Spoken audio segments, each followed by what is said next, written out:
What's up, Raider Nation? It's your boy, Mikey Raider, coming to you with a new video to start this beautiful, blessed week.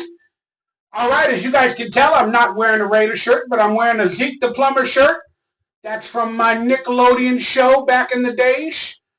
The Salute Your Shorts. These t-shirts are available in my merchandise store. I believe the link is in the description. It's limited, so go find it. Click t-shirts. You'll find it on my website. Merchandise down below. Please hit that thumbs up, that like, that subscribe button. Consider becoming a member of this channel to support me. I'm looking to do this full time on all my channels because I need the support. But that being said, let's talk about some Raiders. I'm a little bit controversial to everybody. And just to give you a quick lowdown, I have donation portals down below.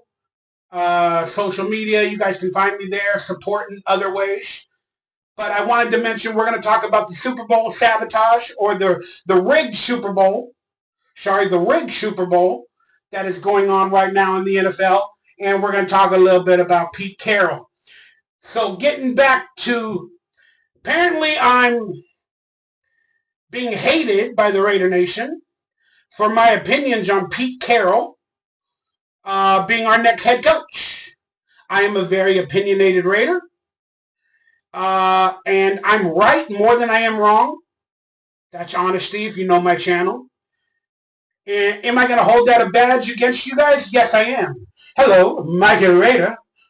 #1 Raider OG guru. That's right more times than he's wrong. That's my name. Don't wear it out.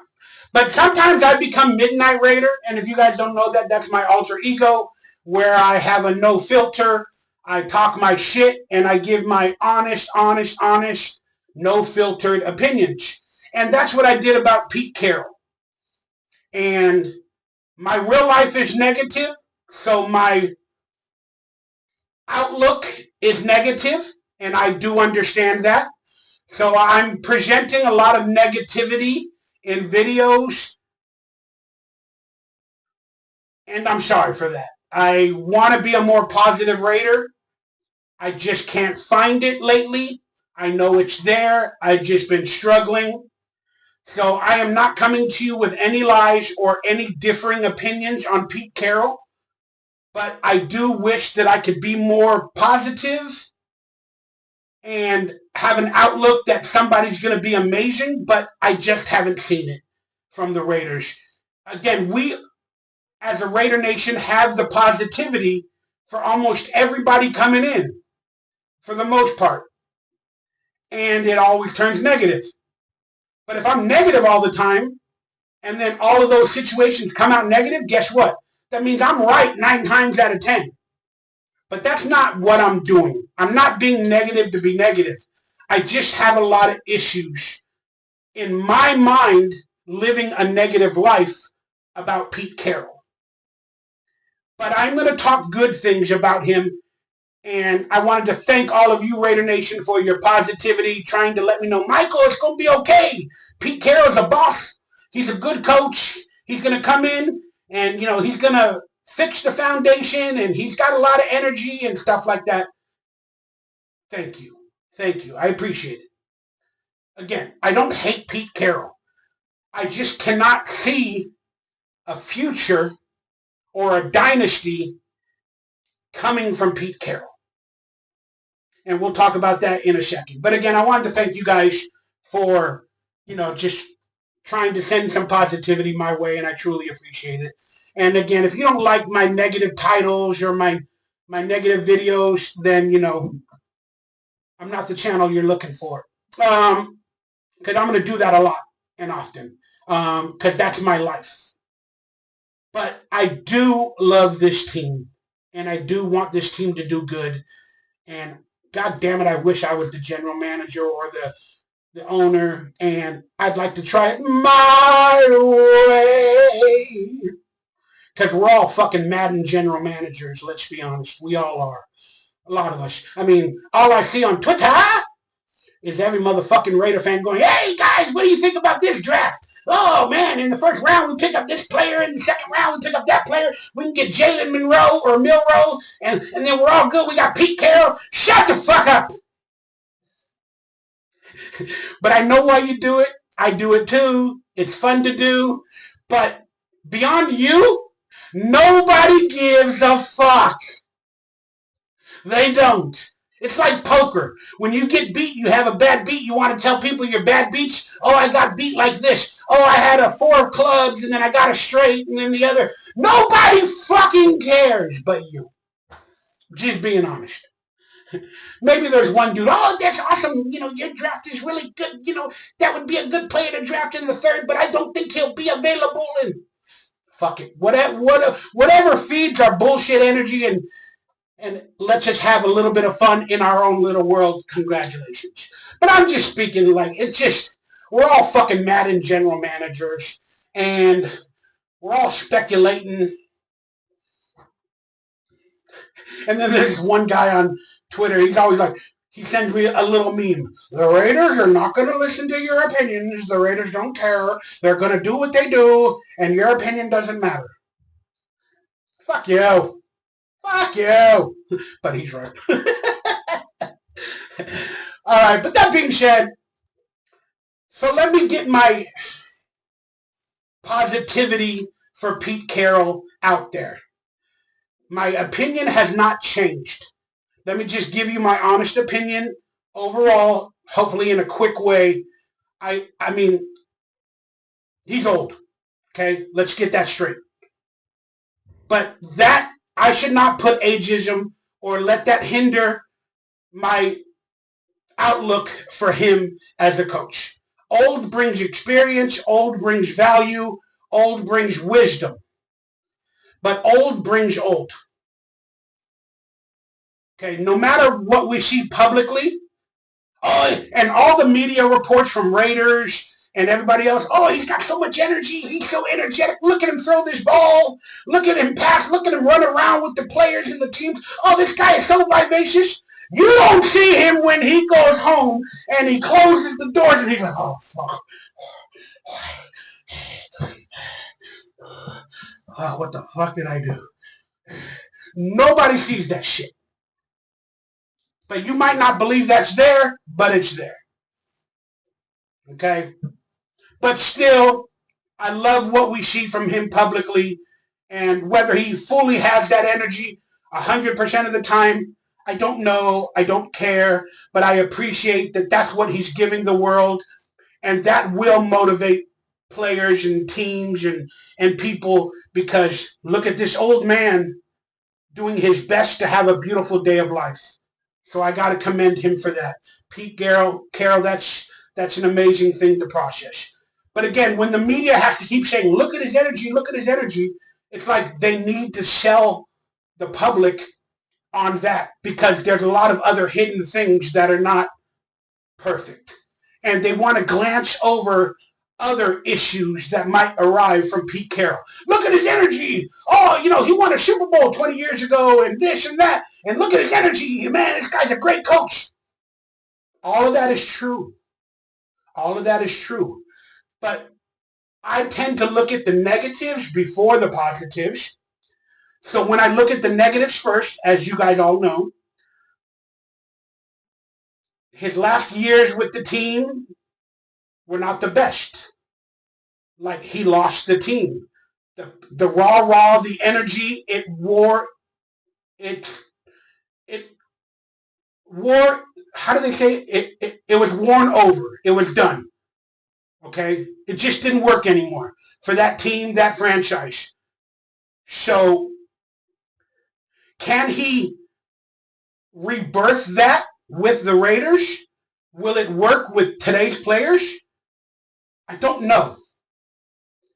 It will short term, and he will be a good foundational coach, because the Raiders need a veteran or somebody that can build a team. So my opinion, I wanted a new offensive coordinator, guru, genius to take over the team. I want that excitement. I want to build a dynasty where the guy became the head coach first for the Raiders. Then he built the foundation from himself becoming the Raiders head coach. And it's his first time being a head coach. And then if it all worked out, then we got a dynasty that it started with a Raider. meaning a Raider first-time head coach. I don't care where he was previously as a coordinator.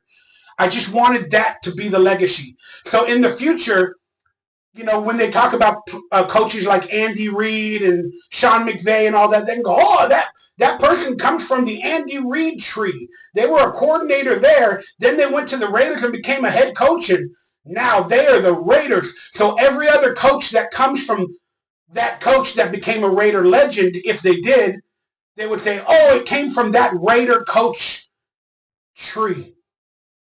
That's what I wanted. That's the excitement I've been looking for. Same thing at the quarterback position. Like being drafted early, being coveted. That's what I want.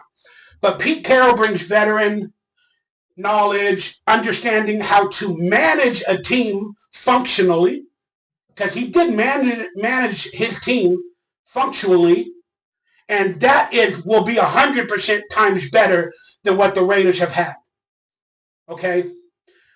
But sometimes when you go to a really dysfunctional team or organization and you bring in a functional person, that one person might not be able to cure all the dysfunction. They might not be able to. Again, because it's 1 against 100. But he can do that for us, and that is something that's positive, where we can build a foundation of winning and less drama and less turnover for at least 2 or 3 years, and maybe we can start to build coordinators from within Pete Carroll for the next 2 or 3 years. So that is a damn positive. So I am not going to, all out go crazy on Pete Carroll anymore with my opinions. And I appreciate you guys listening to me. But I still have fears that today's NFL will take much more from him at his age and today's players that he can't truly handle. He'll handle it with class and be, presentable and respectable at every turn. But there's going to be some shit from today's players, today's coaches, the money management, the egos, and I have concerns about that. The reason why was Russell Wilson. Because Russell Wilson's ego developed in Seattle under Pete Carroll. Okay? It was never really reined in. It got worse when he left because, to Pete Carroll's credit, he kept it kind of under wraps. But when I look at it overall, he built a winning team, a winning culture, and they did great.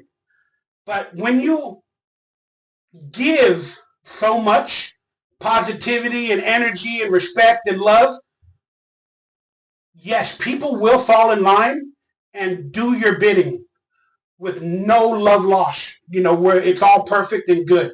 But you kind of create monsters or egos. And Pete Carroll did that. He helped create and cultivate Russell Wilson and his ego, because he gave him the contracts he wanted. At every turn, he tried to give him the ball to win the Super Bowl and stuff like that. And he let Russell Wilson build a team, a management team, to go into Seattle. And then the last couple years, we heard about the problems with Russell Wilson and Pete Carroll and then him being traded.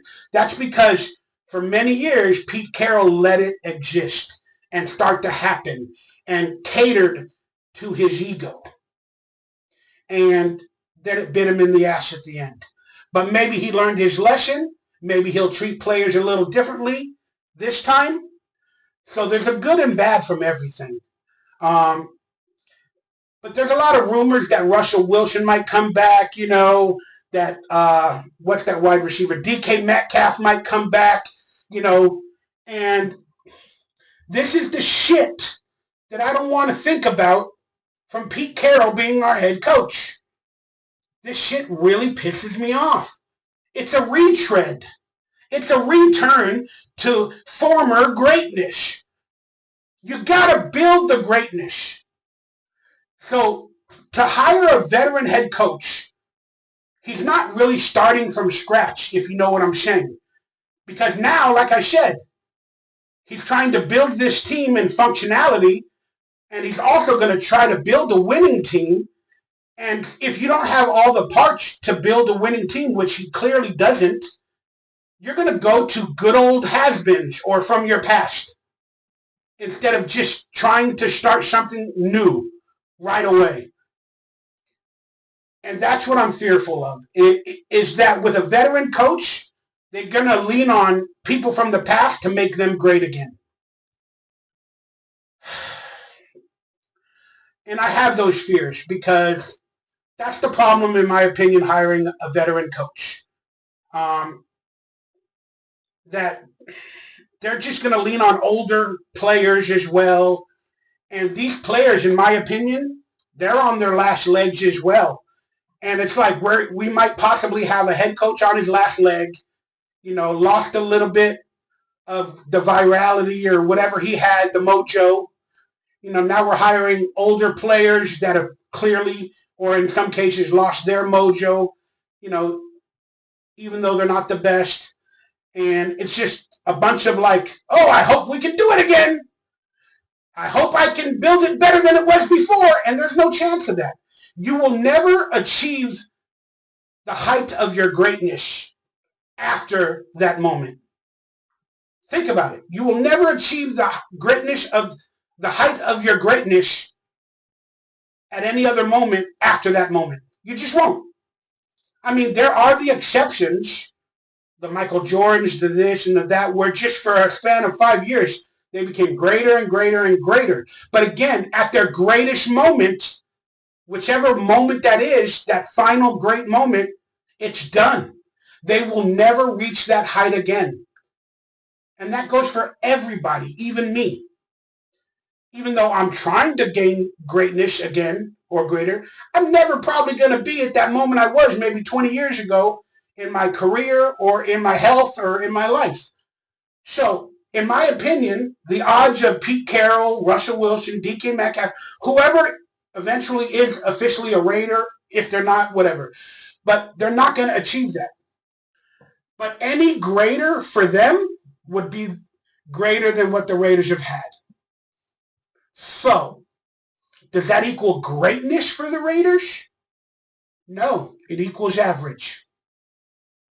You know what I mean? If the Raiders can win 7, 8, 9 games a year, always trying to possibly go to the playoffs, that's greatness for the Raiders compared to what they've had. But is it greatness? No. And will they achieve greater than their greatness on other teams with the Raiders? The odds say no. So, that's why Pete Carroll is an average coach to me. He's a greater coach for the Raiders. He will build and do some things with the Raiders that are needed, and he is a good coach. But in terms of everybody else and the other elite teams in the league, his greatness with the Raiders will be at a certain level that will never be considered greatness compared to the others. But again, any type of greatness for the Raiders is good. But if he can start the building, and if players and coaches want to come to this team to work with the great Pete Carroll on his probably last leg or last 3 years, and he can build an organization that's functioning correctly when he leaves, maybe winning a few games, maybe making the playoffs, I do not know. But if he can do that, then hey, we are better off with Pete Carroll than we are without him. But I just kind of wanted to start it with like an excitement offensive coordinator, like a BJ or whatever. But you know what I'm saying. So that's how I feel. But I love you, Pete Carroll. If my real life gets better financially, spiritually, health-wise, I'm going to be all in on Pete Carroll, dancing and hoping we win, hoping we draft some amazing players. Stick around for the journey, guys. I'm not going anywhere. Even though I quit on the Raiders like weekly, it feels like I never really will quit. I might take time off, and I might rant and rave and yell a little bit, because this shit hurts. It hurts. But there's my situation with Pete Carroll. Hopefully you guys watched it. It's 20 minutes diatribe. And yeah, we'll leave it at that. So thank you for the true people that watch these videos and listen to every word. Some people, when I say something, I don't disagree, and then they automatically tune out because they get mad, and then they start writing on a keyboard, "F you, Mucky Raider, I'm leaving. I'm unsubscribing. You're too negative. This is bullshit. Pete Carroll is the best. Goodbye, click." I'm not the droid you're looking for. All right. That being said, man, the fucking Chiefs, right? And the referees. Let's talk about that rigged Super Bowl that's been happening for probably ever since Taylor Swift came on the team. That's right, I said came on the team. Or cummed in the... You know what I'm saying. Look up Taylor Swift AI. It's fun. It's fun. Taylor Swift AI porn. It's fun. But real quickly, the logo of the Super Bowl, I think the past 3 years, has predicted the teams in the Super Bowl. And they did it again this year. Look up this year's Super Bowl logo, LIX, I think it is, LIX, Super Bowl, whatever, 59. And the colors were, and I saw this about a month ago, and I posted it on Twitter maybe a week or two ago, that the colors in the logo are like a red, and it's got green and New Orleans iconography. And the colors were green and red for the most part. There's a little bit of gold in there. And then the playoff teams were the Commander, after the playoffs, the Commanders were in there. So I was predicting, first I was predicting Eagles and Chiefs Super Bowl because those are the initial colors in the logo. So go look it up online, everybody. And then when Donald Trump went into office like a week or two ago, I started saying, and then I realized the Commanders were in the playoffs. I started saying, damn, the Commanders might go to the Super Bowl versus the Chiefs because their colors are in the logo as well. If you look, depending on the red and the gold. So I was like, damn, it could be the Commanders and Eagles. Or I don't think that was possible, but that is the playoff structure. And then I started thinking Commander-in-Chief, Donald Trump as a new president. He's the Commander-in-Chief. So the Commanders and the Chiefs in the Super Bowl, you get it? And then who would win? Maybe the Commanders. But that is a whole Washington conspiracy theory to get into with the colors. But the true colors in the scheme, in the Super Bowl logo, was red and green for the most part. And red is prevalent. So I believe they will win the Super Bowl, the Chiefs. And the green is a lot less. But it's Eagle green, it's Chief red. So that's the conspiracy of the logos, if you guys want to look into that. I think they predicted it the past 2 or 3 years. Now, the referees have been messing with the Chiefs games versus the Raiders and whoever this entire year. And now people are on notice. Again, people are really, really on notice now.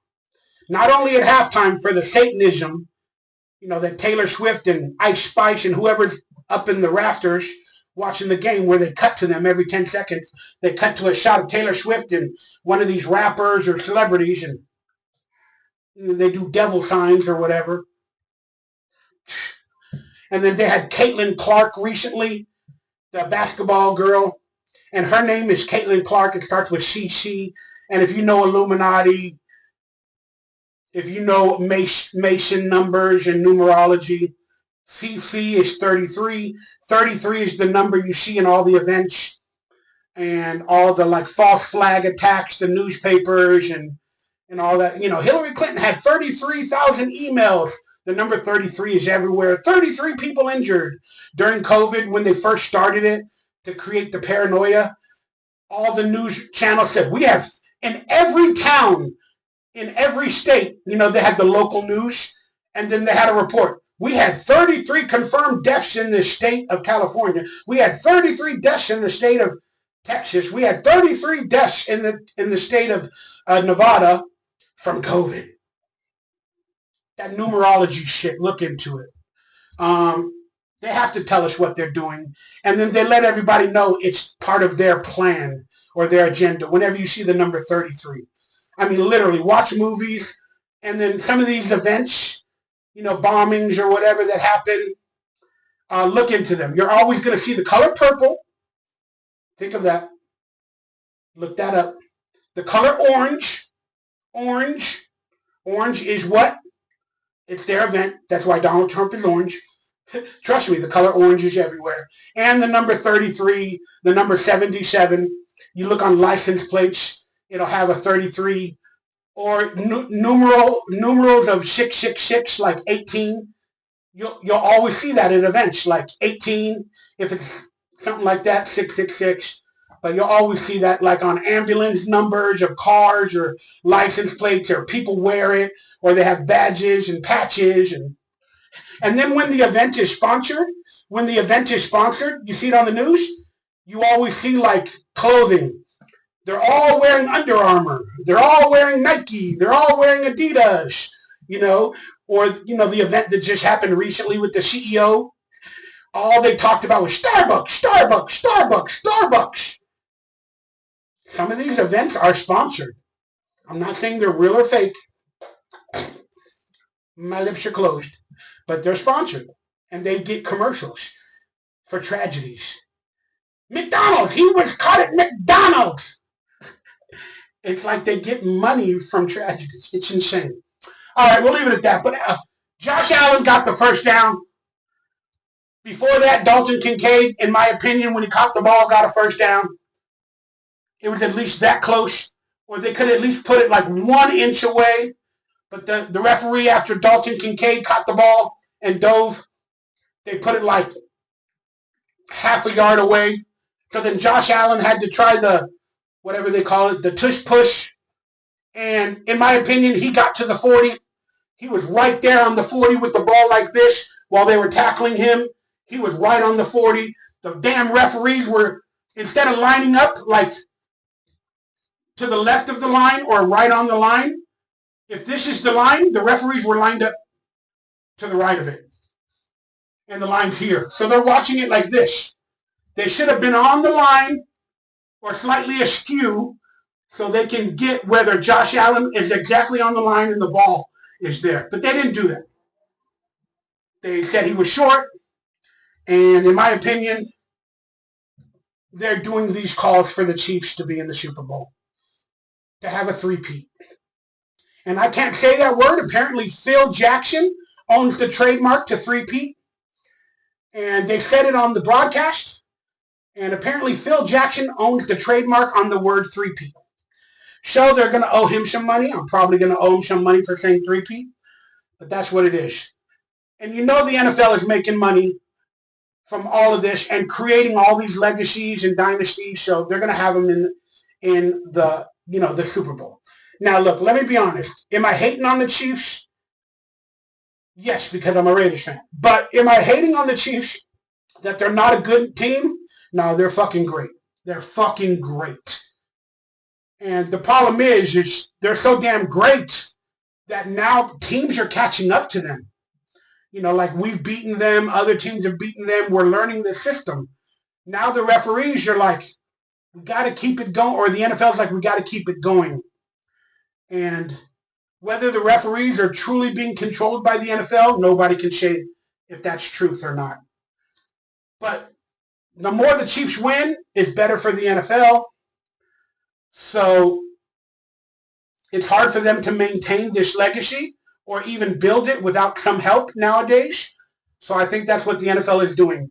They're trying to create another dynasty like the Patriots for the Chiefs because it equals brand deals, it equals marketing, it equals all that other stuff. Plus with Taylor Swift being in the Super Bowl, it buys a lot more tickets, a lot more pay-per-views or, streaming or live streaming or this or that. So whatever. And then in the future, whether Taylor Swift is still with Travis Kelce or he's out of the league this next year, we're going to see more artists or more actor football player romances in the future, because now this is a track for the NFL to continue and make popular and make money and create buzz and income. You know, they're doing everything they can to create revenue. So this is going to continuously happen. And I hope it starts to happen with the Raiders, because that means we're winning. The NFL wants us to win, and we're in Las Vegas. So I honestly foresee it happening for the Raiders. A lot of that, we're calling it bad culture from the NFL helping the Chiefs. I can only dream that they start doing that for the Raiders. Some say they never will, but I don't think that's the case. I think the Raiders have bowed to the wills of the NFL in the previous 4 or 5 years, so much so that we kind of sold our team soul to the devil, the NFL, maybe the Tom Brady's and whatnot. But that's just my opinion, and I'll leave it at that. I don't want to make anybody else more mad at me. But one other thing about the referees not calling it first downs, I'm sure there's probably many YouTube videos talking about how it was a first down. The ball hit the first down marker, but, you know, the referees called it wrong or whatever. But they have that NFL chip technology that they tested out in the preseason. And you know they're going to try to bring in that technology in all areas of the game. And how do you bring in that technology 100%? And maybe they can control it better, you know, than what we see on the field. You know, the people in New York, the referees in New York, or upstairs, or however they call it. What's a way of controlling that technology and rigging games for the future even more is they got to bring in that technology, and they got to show it works. But you got to create a need for that technology. You get it? So this is creating a public opinion of a need for that technology. That's what they do in the real world with events and wars and all that. In order to create new laws and implement new things, you got to create that public need. And in my opinion, if this is the NFL's agenda, this is what they're going to do. This big game, or maybe in the Super Bowl, it's going to get even worse. But this created the narrative that, it was a first down for Josh Allen and Dalton Kincaid, and the Bills got screwed. That now the public is going to be like, bring in that technology. We got AI, we got technology. Bring it in. Put a chip in the ball. Put a chip in their uniforms. Put a chip on their fingers that's holding the ball, so we know exactly where it crossed, you know, the path. The public is going to start crying for it. And then the NFL, partnerships with technology, people like that to bring in all this new stuff into the NFL. And, you know, now they can even rig games for Vegas, which we already know they're doing. I mean, look at the game the other day with the Chiefs or whoever it was when they, I don't know, it was like a 10-point game or something like that. Or it was like a 10-point game, and then the sports books had it at 9.5 or more. And then somebody took the ball in the end zone and ran out of bounds for a safety. They were ahead by like 10 points, but they made it a safety. So they won the game by 8. I forgot who it was. But they made the game 8. So the sports books and the bettings, everybody expected the team to win by 9.5 or more, so a lot of people bet on it. Then at the end of the game, that team that's winning took a safety to make it an 8-point game. So a lot of people that betted to win, somebody made money. Again, they're going to do all this stuff. So that's my time for today. I hope you guys enjoyed today's video. Let me know any subjects you guys want me to talk about in the coming days. I think Pete Carroll and Jeff Spytek, I hope I'm saying it right. I've been calling him John or something. I don't know. My brain is weird. But they had a press conference. I think it's 3 hours long. I haven't been able to watch it. But when I do get a chance, I'll give you guys some insight. And I am rooting for Pete Carroll because I'm always rooting for the Raiders. But unfortunately, I have to express my opinions. And they may not be right. I don't care if they're right. I always want to be wrong when it's a negative opinion. I really do, because I love this team too damn much. Even after they sued me, look into it. Yeah, I love you guys. Take care of you and your family.